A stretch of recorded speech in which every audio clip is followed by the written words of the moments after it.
नमस्कार। आज के इस वीडियो में जनसत्ता के संपादकीय से 562 शब्दों के डिक्टेशन को हम लोग लेने वाले हैं। लेकिन अगर आपको ये नहीं पता है कि इन 562 शब्दों की आउटलाइंस क्या होंगी, तो आप हमारे शॉर्ट हैंड टीम ऐप को प्ले स्टोर से डाउनलोड कर सकते हैं। ऐप पर इस पूरे आर्टिकल को शॉर्ट हैंड यानी संकेत लिपि में ट्रांसलेट करके आपको दिया जाएगा। और अगर आपको इस डिक्टेशन के PDF की ज़रूरत है तो PDF भी आपको ऐप पर ही मिलेगा। लिंक इसी वीडियो के ठीक नीचे डिस्क्रिप्शन बॉक्स में ऐप का आपको मिल जाएगा। इस डिक्टेशन को हम 3 अलग अलग स्पीड में लेंगे। पहली बार में 70 की स्पीड में, दूसरी बार में 80 की स्पीड में, तो तीसरी और आखिरी बार में इसी डिक्टेशन को हम लोग 90 की स्पीड में लेने वाले हैं। तो 70 की स्पीड में आपका डिक्टेशन स्टार्ट होगा। 5 सेकंड के बाद तब तक के लिए आप रेडी रहें।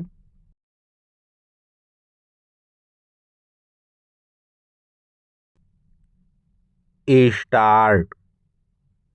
देश में चुनावों के मद्देनज़र राजनीतिक दलों की ओर से मतदाताओं को रिझाने के लिए जिस तरह मुफ्त तोहफों या उपहारों की राजनीति की जा रही है, उसने एक तरह से नतीजों की सूचिता को कसौटी पर रख दिया है।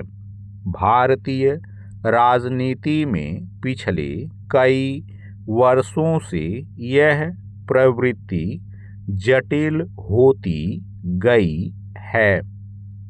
हालांकि इस मसले पर सवाल भी उठे हैं और मुफ्त तोहफों के जरिए मतदाताओं को प्रभावित करने को लोकतंत्र के लिए एक घातक चलन बताया गया है। विडंबना यह है कि लगभग सभी राजनीतिक दल इस प्रवृत्ति पर सवाल उठाते हैं, लेकिन मौका मिलने पर वे भी इसी तरीके को एक औजार की तरह इस्तेमाल करते हैं। खास तौर पर जो दल या गठबंधन सत्ता में होते हैं, वे वादों या घोषणाओं के साथ साथ चुनावों के ठीक पहले कोई योजना या कार्यक्रम लागू करने के जरिए भी मतदाताओं को लाभ पहुंचाने की कोशिश करते हैं।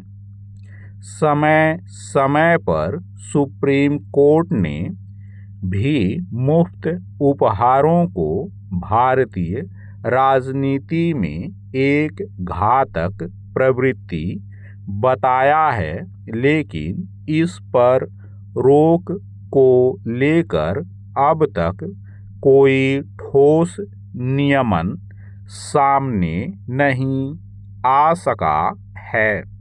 पैरा।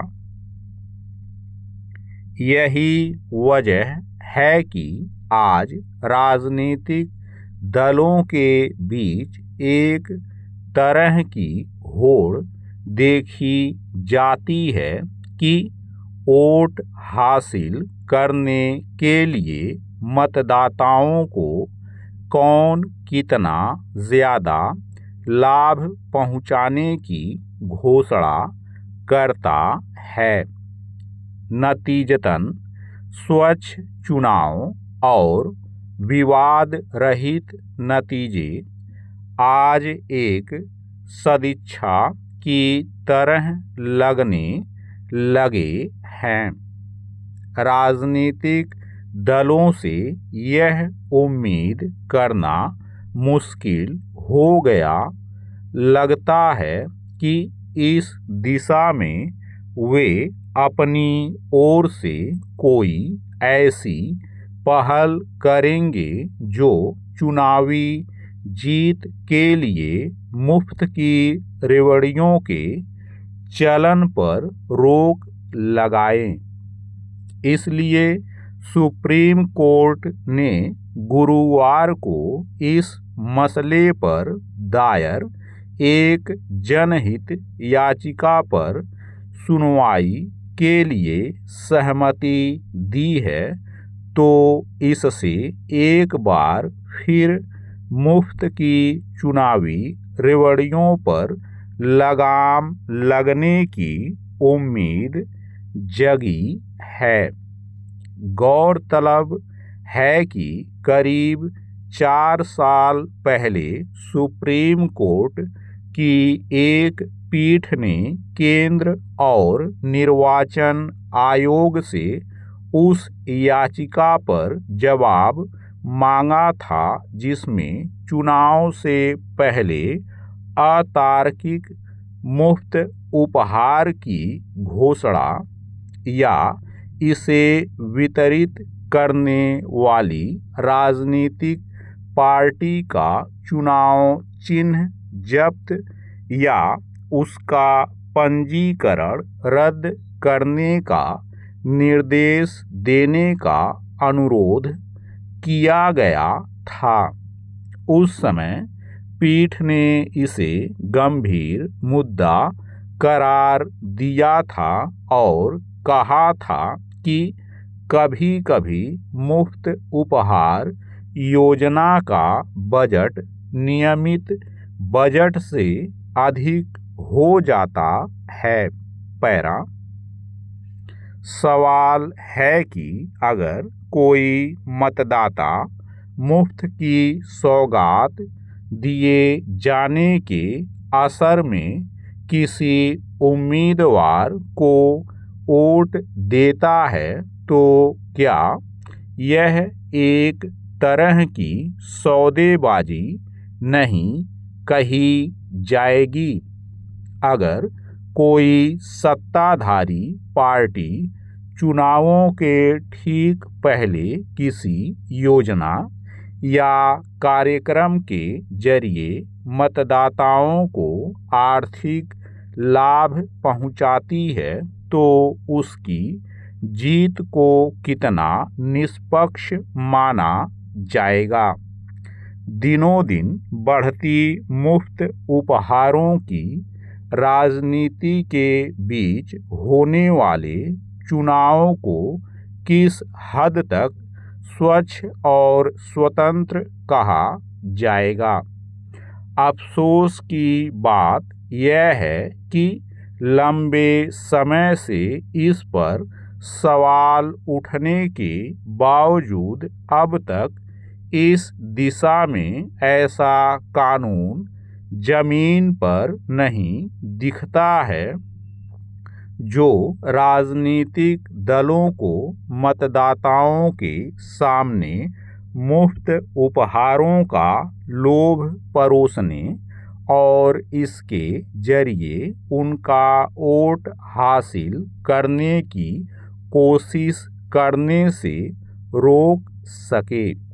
यह स्पष्ट होना चाहिए कि अतार्किक मुफ्त उपहार के चुनावी वादे मतदाताओं को गलत तरीके से प्रभावित करने की कोशिश हैं और इससे न केवल राजनीतिक दलों के बीच स्वस्थ लोकतांत्रिक प्रतिस्पर्धा बुरी तरह प्रभावित होती है, बल्कि निर्वाचन प्रक्रिया की शुचिता भी दूषित होती है। स्टॉप।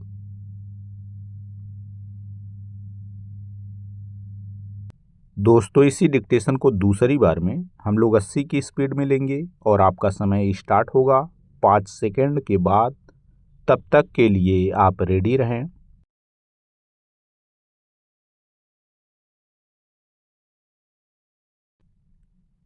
स्टार्ट। देश में चुनावों के मद्देनज़र राजनीतिक दलों की ओर से मतदाताओं को रिझाने के लिए जिस तरह मुफ्त तोहफों या उपहारों की राजनीति की जा रही है, उसने एक तरह से नतीजों की सूचिता को कसौटी पर रख दिया है। भारतीय राजनीति में पिछले कई वर्षों से यह प्रवृत्ति जटिल होती गई है। हालांकि इस मसले पर सवाल भी उठे हैं और मुफ्त तोहफों के जरिए मतदाताओं को प्रभावित करने को लोकतंत्र के लिए एक घातक चलन बताया गया है। विडंबना यह है कि लगभग सभी राजनीतिक दल इस प्रवृत्ति पर सवाल उठाते हैं, लेकिन मौका मिलने पर वे भी इसी तरीके को एक औजार की तरह इस्तेमाल करते हैं। खास तौर पर जो दल या गठबंधन सत्ता में होते हैं, वे वादों या घोषणाओं के साथ साथ चुनावों के ठीक पहले कोई योजना या कार्यक्रम लागू करने के जरिए भी मतदाताओं को लाभ पहुंचाने की कोशिश करते हैं। समय समय पर सुप्रीम कोर्ट ने भी मुफ्त उपहारों को भारतीय राजनीति में एक घातक प्रवृत्ति बताया है, लेकिन इस पर रोक को लेकर अब तक कोई ठोस नियमन सामने नहीं आ सका है। पैरा यही वजह है कि आज राजनीतिक दलों के बीच एक तरह की होड़ देखी जाती है कि वोट हासिल करने के लिए मतदाताओं को कौन कितना ज़्यादा लाभ पहुंचाने की घोषणा करता है। नतीजतन स्वच्छ चुनाव और विवाद रहित नतीजे आज एक सदिच्छा की तरह लगने लगे हैं। राजनीतिक दलों से यह उम्मीद करना मुश्किल हो गया लगता है कि इस दिशा में वे अपनी ओर से कोई ऐसी पहल करेंगे जो चुनावी जीत के लिए मुफ्त की रेवड़ियों के चलन पर रोक लगाए। इसलिए सुप्रीम कोर्ट ने गुरुवार को इस मसले पर दायर एक जनहित याचिका पर सुनवाई के लिए सहमति दी है, तो इससे एक बार फिर मुफ्त की चुनावी रेवड़ियों पर लगाम लगने की उम्मीद जगी है।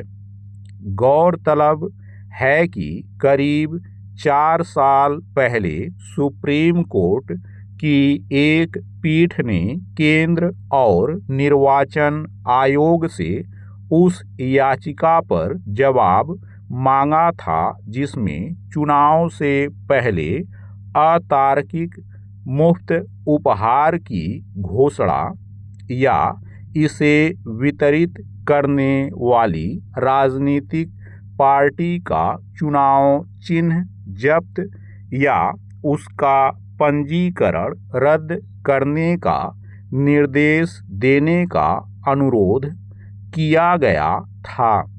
उस समय पीठ ने इसे गंभीर मुद्दा करार दिया था और कहा था कि कभी-कभी मुफ्त उपहार योजना का बजट नियमित बजट से अधिक हो जाता है। पैरा सवाल है कि अगर कोई मतदाता मुफ्त की सौगात दिए जाने के असर में किसी उम्मीदवार को वोट देता है तो क्या यह एक तरह की सौदेबाजी नहीं कही जाएगी? अगर कोई सत्ताधारी पार्टी चुनावों के ठीक पहले किसी योजना या कार्यक्रम के जरिए मतदाताओं को आर्थिक लाभ पहुंचाती है तो उसकी जीत को कितना निष्पक्ष माना जाएगा? दिनों दिन बढ़ती मुफ्त उपहारों की राजनीति के बीच होने वाले चुनावों को किस हद तक स्वच्छ और स्वतंत्र कहा जाएगा?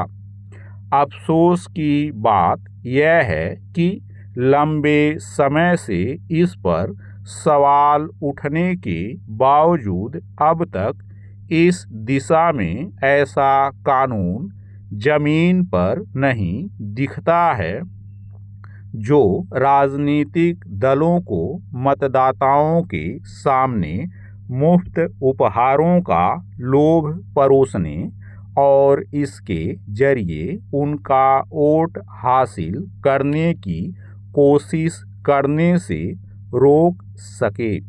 यह स्पष्ट होना चाहिए कि अतार्किक मुफ्त उपहार के चुनावी वादे मतदाताओं को गलत तरीके से प्रभावित करने की कोशिश हैं और इससे न केवल राजनीतिक दलों के बीच स्वस्थ लोकतांत्रिक प्रतिस्पर्धा बुरी तरह प्रभावित होती है बल्कि निर्वाचन प्रक्रिया की शुचिता भी दूषित होती है। स्टॉप।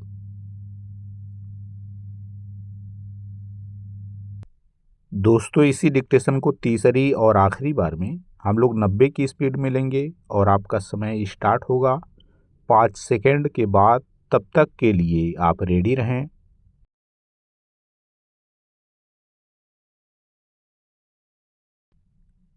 स्टार्ट। देश में चुनावों के मद्देनज़र राजनीतिक दलों की ओर से मतदाताओं को रिझाने के लिए जिस तरह मुफ्त तोहफों या उपहारों की राजनीति की जा रही है उसने एक तरह से नतीजों की शुचिता को कसौटी पर रख दिया है। भारतीय राजनीति में पिछले कई वर्षों से यह प्रवृत्ति जटिल होती गई है। हालांकि इस मसले पर सवाल भी उठे हैं और मुफ्त तोहफों के जरिए मतदाताओं को प्रभावित करने को लोकतंत्र के लिए एक घातक चलन बताया गया है। विडंबना यह है कि लगभग सभी राजनीतिक दल इस प्रवृत्ति पर सवाल उठाते हैं लेकिन मौका मिलने पर वे भी इसी तरीके को एक औजार की तरह इस्तेमाल करते हैं। खास तौर पर जो दल या गठबंधन सत्ता में होते हैं वे वादों या घोषणाओं के साथ साथ चुनावों के ठीक पहले कोई योजना या कार्यक्रम लागू करने के जरिए भी मतदाताओं को लाभ पहुंचाने की कोशिश करते हैं। समय समय पर सुप्रीम कोर्ट ने भी मुफ्त उपहारों को भारतीय राजनीति में एक घातक प्रवृत्ति बताया है लेकिन इस पर रोक को लेकर अब तक कोई ठोस नियमन सामने नहीं आ सका है। पैरा। यही वजह है कि आज राजनीतिक दलों के बीच एक तरह की होड़ देखी जाती है कि वोट हासिल करने के लिए मतदाताओं को कौन कितना ज़्यादा लाभ पहुंचाने की घोषणा करता है। नतीजतन स्वच्छ चुनाव और विवाद रहित नतीजे आज एक सदिच्छा की तरह लगने लगे हैं। राजनीतिक दलों से यह उम्मीद करना मुश्किल हो गया लगता है कि इस दिशा में वे अपनी ओर से कोई ऐसी पहल करेंगे जो चुनावी जीत के लिए मुफ्त की रेवड़ियों के चलन पर रोक लगाए। इसलिए सुप्रीम कोर्ट ने गुरुवार को इस मसले पर दायर एक जनहित याचिका पर सुनवाई के लिए सहमति दी है, तो इससे एक बार फिर मुफ्त की चुनावी रेवड़ियों पर लगाम लगने की उम्मीद जगी है। गौरतलब है कि करीब 4 साल पहले सुप्रीम कोर्ट की एक पीठ ने केंद्र और निर्वाचन आयोग से उस याचिका पर जवाब मांगा था जिसमें चुनाव से पहले अतार्किक मुफ्त उपहार की घोषणा या इसे वितरित करने वाली राजनीतिक पार्टी का चुनाव चिन्ह जब्त या उसका पंजीकरण रद्द करने का निर्देश देने का अनुरोध किया गया था। उस समय पीठ ने इसे गंभीर मुद्दा करार दिया था और कहा था कि कभी-कभी मुफ्त उपहार योजना का बजट नियमित बजट से अधिक हो जाता है। पैरा सवाल है कि अगर कोई मतदाता मुफ्त की सौगात दिए जाने के असर में किसी उम्मीदवार को वोट देता है तो क्या यह एक तरह की सौदेबाजी नहीं कही जाएगी? अगर कोई सत्ताधारी पार्टी चुनावों के ठीक पहले किसी योजना या कार्यक्रम के जरिए मतदाताओं को आर्थिक लाभ पहुंचाती है तो उसकी जीत को कितना निष्पक्ष माना जाएगा? दिनों दिन बढ़ती मुफ्त उपहारों की राजनीति के बीच होने वाले चुनावों को किस हद तक स्वच्छ और स्वतंत्र कहा जाएगा? अफसोस की बात यह है कि लंबे समय से इस पर सवाल उठने के बावजूद अब तक इस दिशा में ऐसा कानून जमीन पर नहीं दिखता है जो राजनीतिक दलों को मतदाताओं के सामने मुफ्त उपहारों का लोभ परोसने और इसके जरिए उनका वोट हासिल करने की कोशिश करने से रोक सके। यह स्पष्ट होना चाहिए कि अतार्किक मुफ्त उपहार के चुनावी वादे मतदाताओं को गलत तरीके से प्रभावित करने की कोशिश हैं और इससे न केवल राजनीतिक दलों के बीच स्वस्थ लोकतांत्रिक प्रतिस्पर्धा बुरी तरह प्रभावित होती है बल्कि निर्वाचन प्रक्रिया की शुचिता भी दूषित होती है। स्टॉप।